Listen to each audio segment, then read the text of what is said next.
Now, let's talk about Reform UK and the Tories. Last week, we covered the story. We got in touch with her and she was kind enough to come onto the show because she's been a Tory councillor for some years in Lancaster Gate, big area in the middle of London. For Westminster Council, one of the biggest councils in the country, the Tories' flagship council, Laila Cunningham decided to quit and join the Reform UK party. She was all over the place last week, talking to not only us, but other outlets. She was in the papers. The Tories don't seem to have noticed this.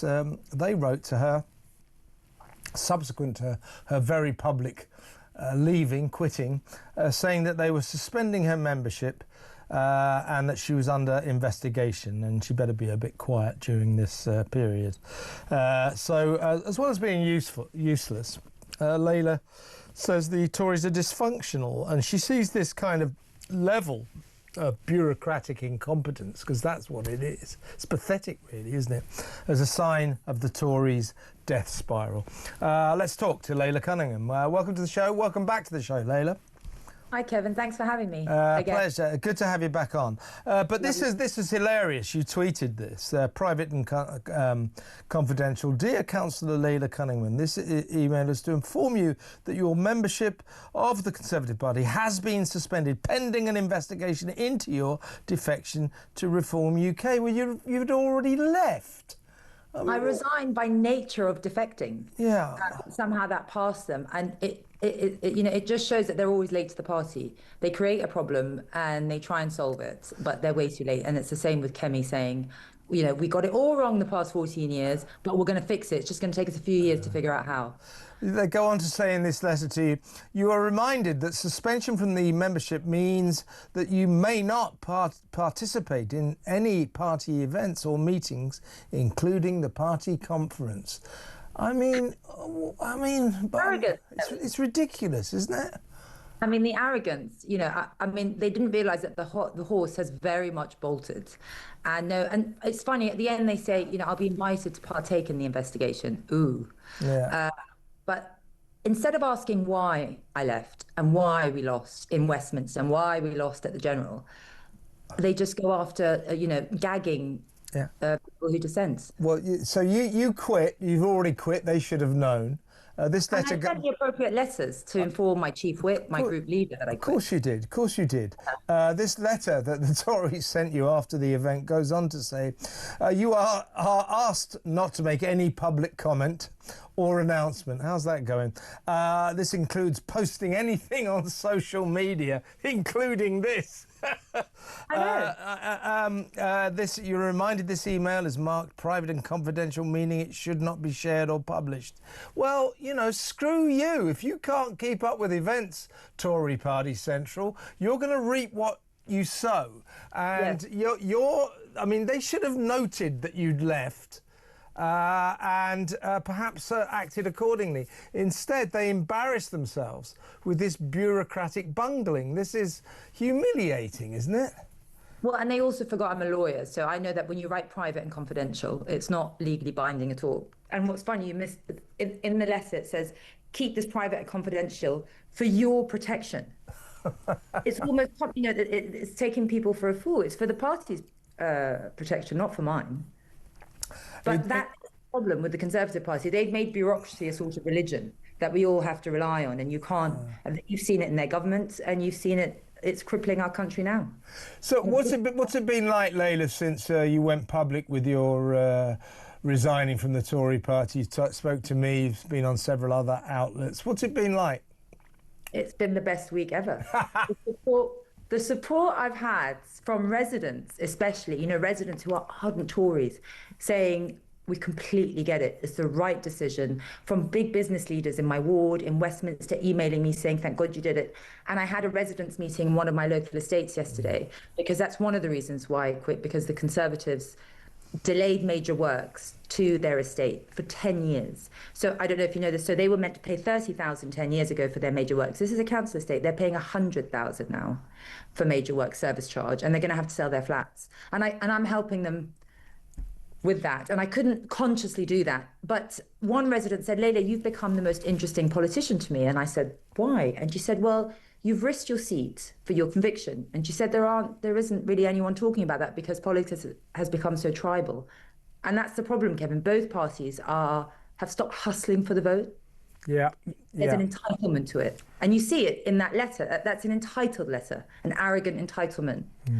Do you get, Laila, on the doorstep when you talk to your constituents or your ward constituents, do you detect that, as I do, that there's a lot of anxiety around the country about the migrant crisis? We learnt today that 200 more came across.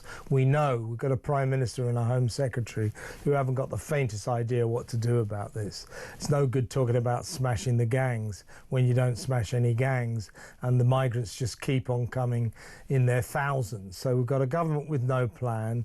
We've got this continued invasion going on day in, day out, thousands a week sometimes. People are very worried about this, aren't they?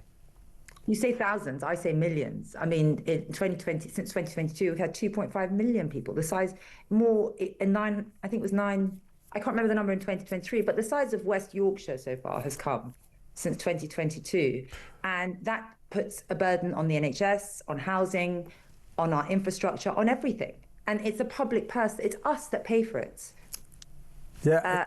And it does change the fabric. So I tell you, I was campaigning in Hemel Hempstead last year under the Conservatives, and I knocked on a woman's door and she said, you know, I was a Conservative voter for so long. And she told me, I think I'm going to vote for BNP if they turned up. And I said, why?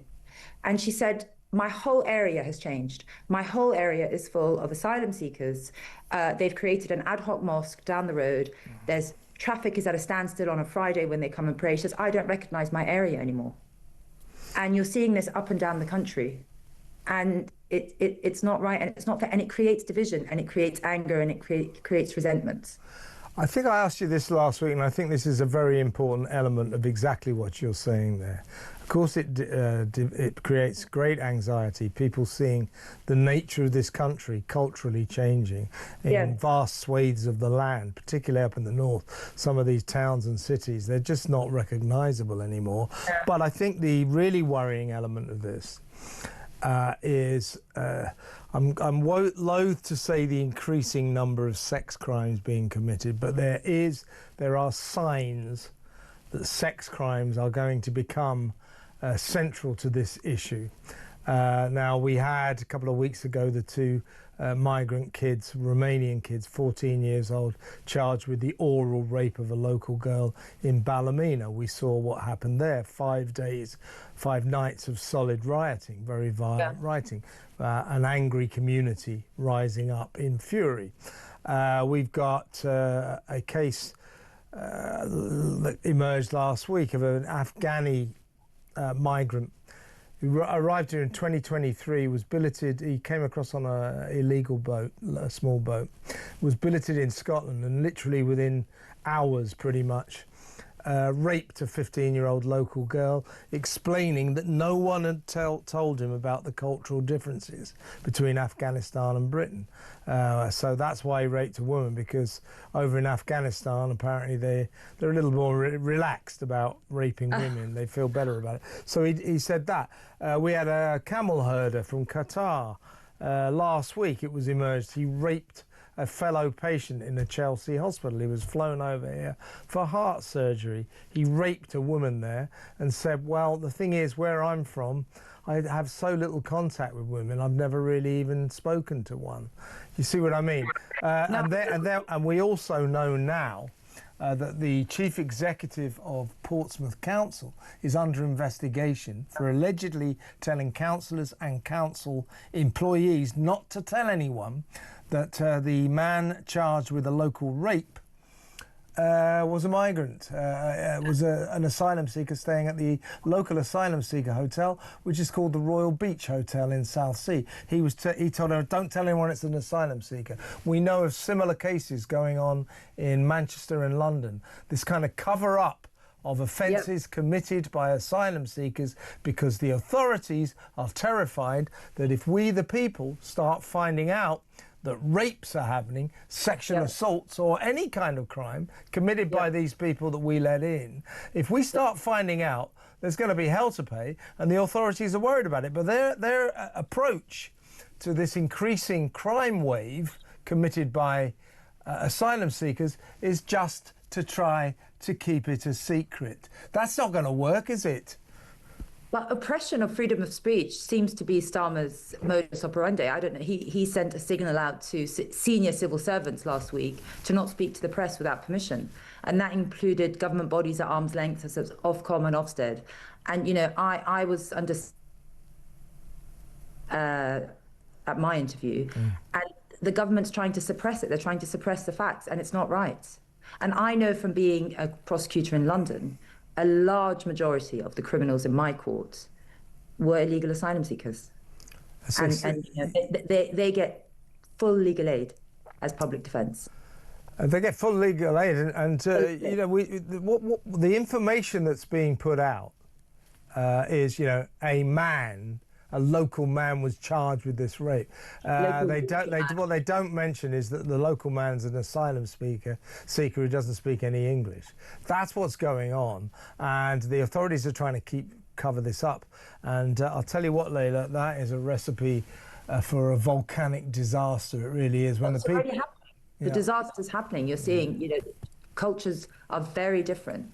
For me, I think if you don't come here and you don't want to embrace British culture, then they don't come here to contribute to the country.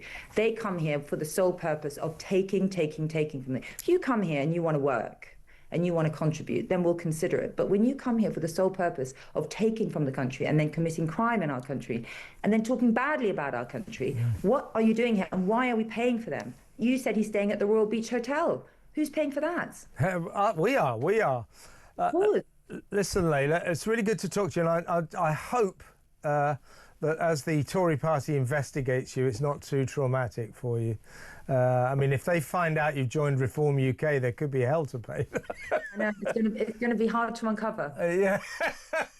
Once those sleuths get on your case, you're going to be in big trouble. Exactly. Listen, it's really good to talk to you, Laila. I hope you come on regularly. It's a pleasure. Thank you very much. That's Laila Cunningham, the new Reform UK councillor there in Westminster for the Lancaster Gate ward. What do you think about what she's saying? 03444991000. That cover-up. We're beginning to pick up that there's a cover-up going on of crimes being committed by asylum seekers. Lots and lots of young men with nothing to do while they await to find out whether or not we're going to let them stay. So if this cover-up is going on, if they're really covering up the crimes being committed by these young men, when the public find out, as I say, there's going to be hell to pay.